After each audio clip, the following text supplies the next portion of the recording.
കേരളത്തിലെ ഏറ്റവും മികച്ച കാലാവസ്ഥാ പ്രവചന ഉറവിടത്തിലേക്ക് സ്വാഗതം. കുറച്ച് ദിവസത്തേക്ക് ഞങ്ങളുടെ പ്രവചനം പരിശോധിക്കുക. നിങ്ങൾക്ക് കൃത്യത അനുഭവപ്പെടും. ഏറ്റവും പുതിയ കൃത്യമായ കാലാവസ്ഥാ പ്രവചനം ലഭിക്കാൻ ചാനൽ സബ്സ്ക്രൈബ് ചെയ്ത് ബെൽ ഐക്കണിൽ ക്ലിക്കു ചെയ്യുക. എല്ലാ ദിവസവും സൗജന്യമായി. ജൂൺ 20 വെള്ളിയാഴ്ചത്തെ പ്രവചനം ഇതാ.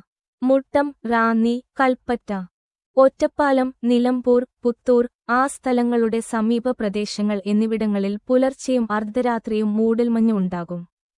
ഈ മാപ്പിൽ വെളുത്ത നിറത്തിൽ മൂടൽമഞ്ഞ് നിറഞ്ഞ പ്രദേശങ്ങൾ നിങ്ങൾക്ക് കാണാൻ കഴിയും.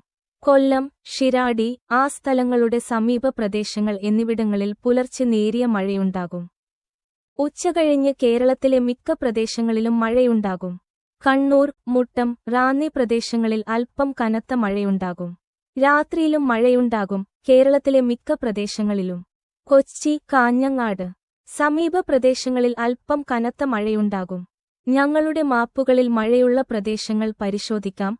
അതിശക്തമായ മഴയ്ക്ക് ചുവപ്പ് നിറം, കനത്ത മഴയ്ക്ക് മഞ്ഞ നിറം, സാധാരണ മഴയ്ക്ക് പച്ച നിറം, ചെറിയ മഴയ്ക്ക് നീല നിറം. ശരാശരി താപനില 25 ഡിഗ്രി സെൽഷ്യസ് ആയിരിക്കും. ഉച്ചയ്ക്ക് 28 ഡിഗ്രി സെൽഷ്യസ് വരെ താപനില അനുഭവപ്പെടുന്ന തൃശൂർ പ്രദേശത്താണ് ഏറ്റവും കൂടുതൽ ചൂട് അനുഭവപ്പെടുന്നത്. കാറ്റിന്റെ വേഗത ശരാശരി 15 കിലോമീറ്റർ ആയിരിക്കും. മിക്ക തീരദേശ പ്രദേശങ്ങളിലും അല്പം ശക്തമായ കാറ്റ് ഉണ്ടാകും. ശ്രദ്ധിക്കുക. അടുത്ത കാലാവസ്ഥാ പ്രവചനവുമായി വീണ്ടും കാണാം. ചാനൽ സബ്സ്ക്രൈബ് ചെയ്യുക. വിട.